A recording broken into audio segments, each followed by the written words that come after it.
Well, hello, welcome again to our reading of Homer, the Odyssey, Book 3, and I got up to line 225.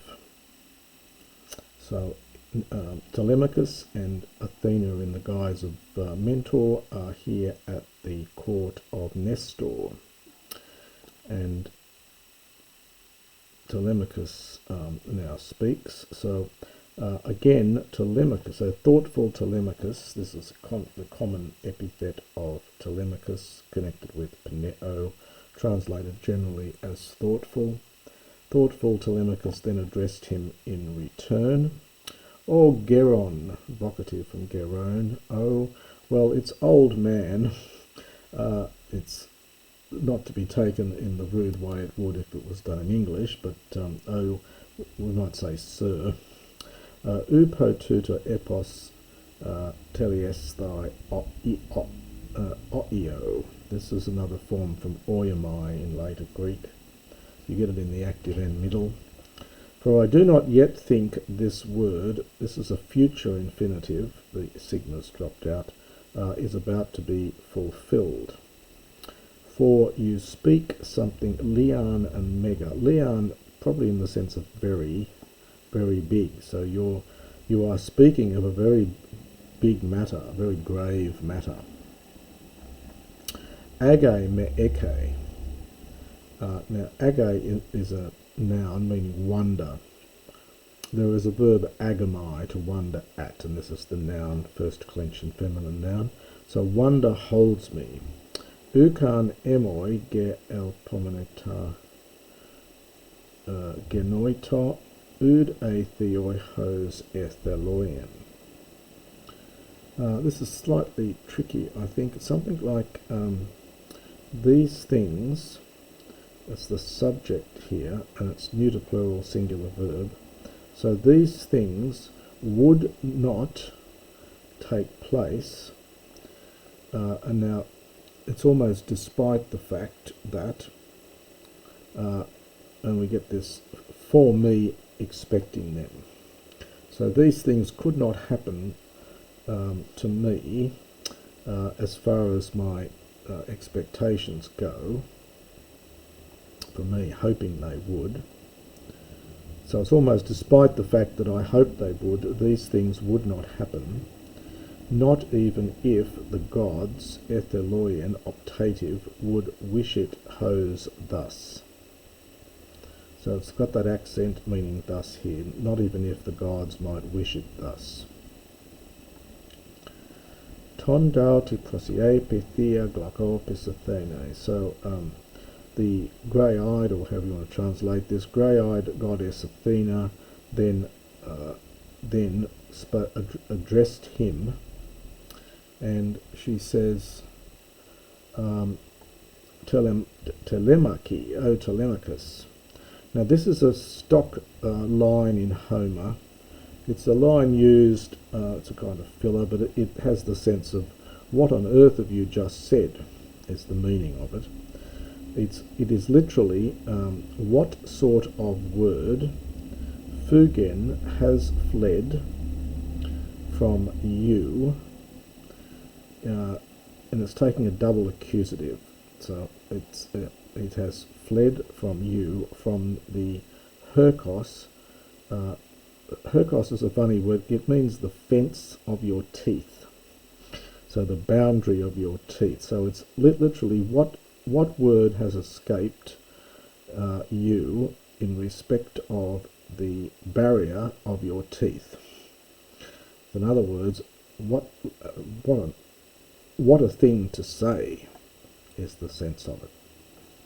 "Rea theos ge," for indeed, the ge is important here, easily, adverb, a god, if they wanted to. Now the sa-osai is an optative here from the verb sa-o-o, which later you use sozo later on, but there is a verb sa-o-o. It's an omicron contract verb. So even if a god easily, if they wanted to, would save a man, even for the chi, telos then, from telot and the then ending, even from afar. The tail root, it's cognate with our word television. The tele in television is from this tail, to see from afar. It's one of those funny words. It's half Greek, half Latin. The tail root is from Greek and the video is from Latin. Anyway, so the god, if they wanted to, would easily protect or save a man even from a distance, even from afar. But buloimein an, optative again with an, but I would wish, in other words, I would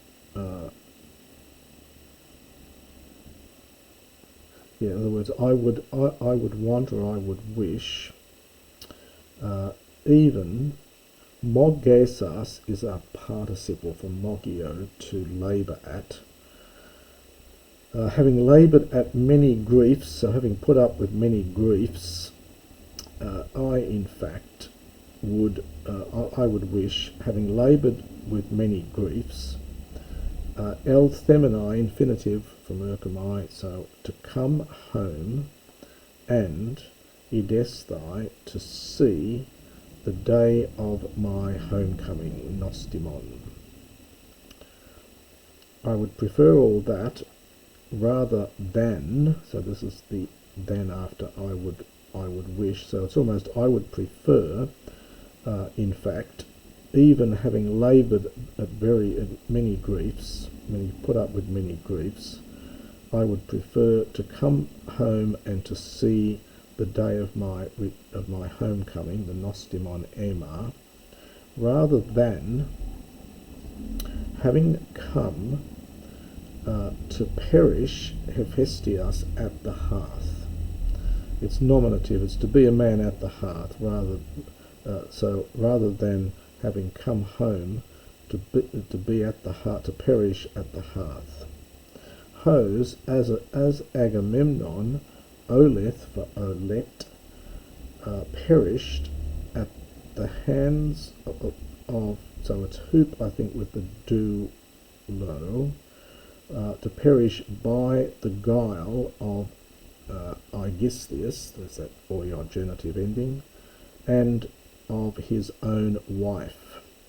There's the oya again. This is from alakos, a wife, and the haste is the personal adjective. So it's his own wife. It's feminine because alakos is feminine. Despite the ending oya, it is a feminine noun. So as Agamemnon perished by the guile of Aegisthus and the guile of his own wife.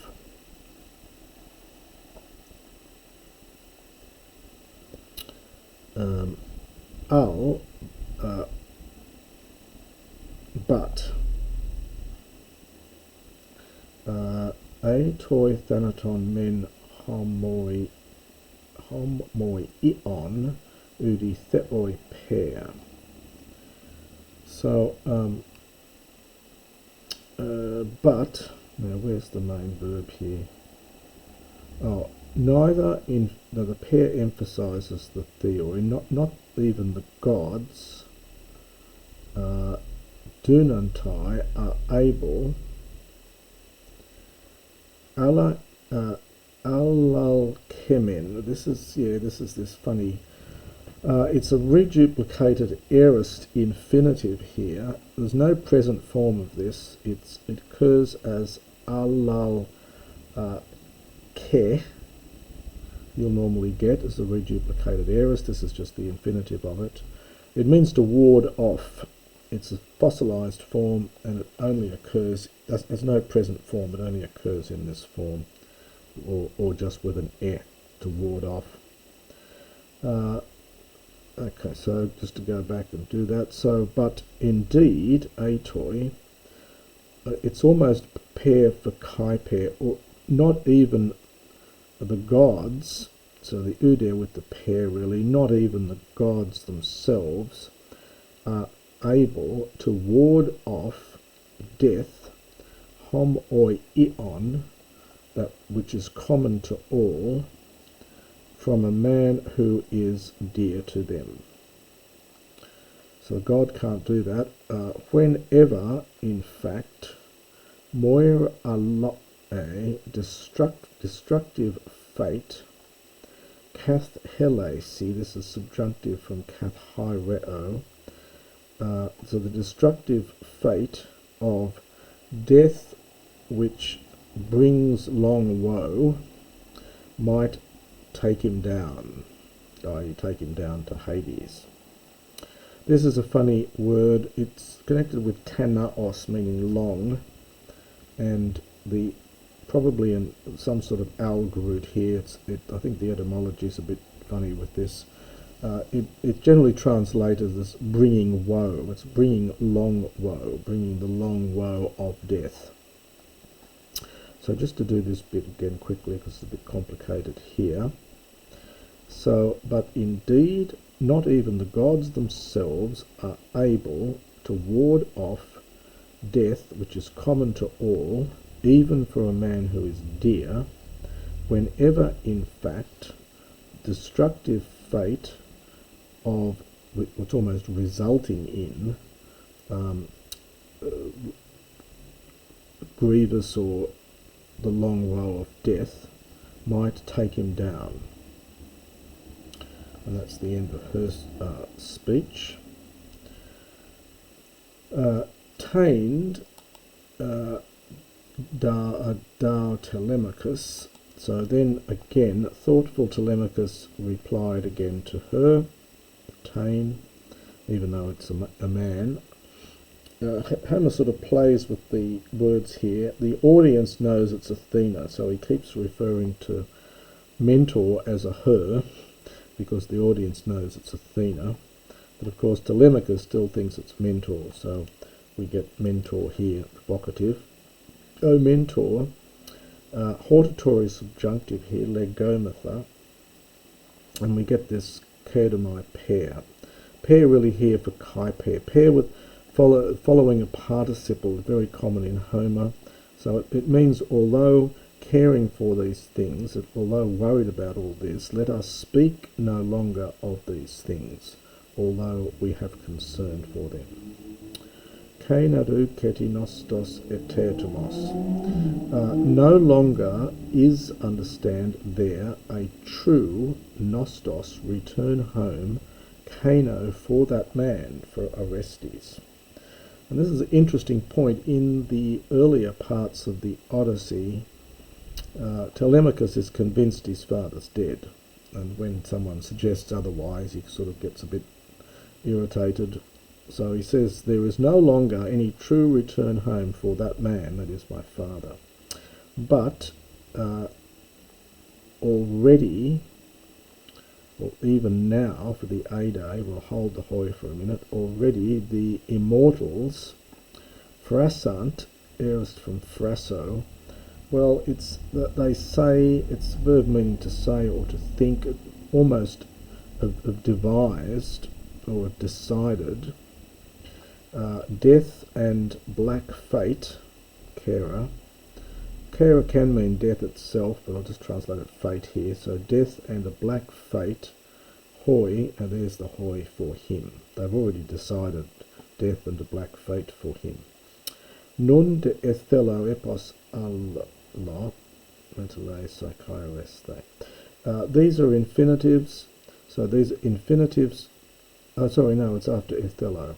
But now I wish metalesai, to inquire, we've had that verb before for metalao, to inquire about another epos, another word, another story, and to ask, erestai, to ask Nestor. Epe, since, oide, yeah, now the peri goes with the alone. Beyond all others, he knows, dikas, just things, and phronin, well, phronis means thought, but it's here as wisdom. So he knows justice and wisdom. For indeed they say him min for auton anaxasthai. This is a middle. You won't see this very often. It's a very rare example of a middle from anasso, to rule. So the verb is anasso. Here it's the aorist middle infinitive. It doesn't go into the middle very often, I think. For indeed they say him to have ruled 3 generations of men. Now, anasso normally takes a genitive, but here it's taking an accusative. This is geni a, from genos, neuter, plural here. For they say indeed that he has ruled over 3 generations of men. Hos demoi thanatos hindalatai esorastai. And so, thus, now we get cascading accents here because the moi is enclitic, the te is enclitic, and so on. For thus, now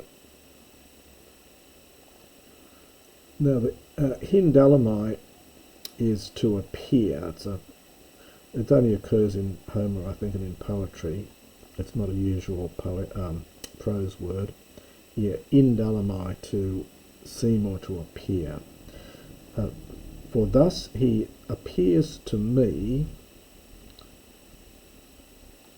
understand to be, athanatos, immortal. And then we get an epexegetic infinitive, which again, as I mentioned before, the infinitive is an old dative. It's for the looking at. So we would just say to look at, to gaze upon. For thus he seems to me to be immortal, to look upon. O Nestor, son of Neleus, su delethes hupispes, enispes. This is from en epo, speaking, but you, this will be an infinitive, I think. You speak the truth, a true thing. So tell me the truth, and pos ethan atreides Eurycreon Agamemnon. How did Agamemnon, wide-ruling Agamemnon, son of Atreus, ethan, it's an epsilon elided here from Thanesco, how did he die? Where was Menelaus, his brother? So how was it that Agamemnon died? Where was his brother Menelaus? Tinadao to menesatot lethron Augustus Telemachos. So tricky-minded Aegisthus. What sort of olethron, what kind of death did tricky-minded Aegisthus, Mesat from Madamai, devise auto for him? Since he slew, from Catano, this without augment, since he slew someone who was much better, since he slew much the better man. Now remember, he's asked this question, where was Menelaus? And now he went off the track a bit there, now it comes back. We've got A with a question. Was he not, this is Menelaus, was he not Argeos in the genitives? Was he not in Argos or Achaea in the rest of Greece? But Pladzeton, this is imperfect from plasdo, to wander. So was he wandering at some other place, pe alle? Was he wandering among men in some other place? Hode thasesas katepefne. Now the subject changes here back to Aegisthus, so it's sort of, there's no men, but it's almost like a men and de here. So was Menelaus wandering among men at some other place? And he, that is Aegisthus, Tharcesas, having taken confidence from Tharsio, having become confident because there was no one to stop him, Katepephne slew him, that is, slew Agamemnon. This is a reduplicated aorist with augment. It's very strange form. The root is fen, which is there is a root pheno. It doesn't actually occur, but it's from that root pheno that we get the fin here, meaning to kill. And this is katapheno, and this is a reduplicated. I think this is a reduplicated aorist here. Slew him.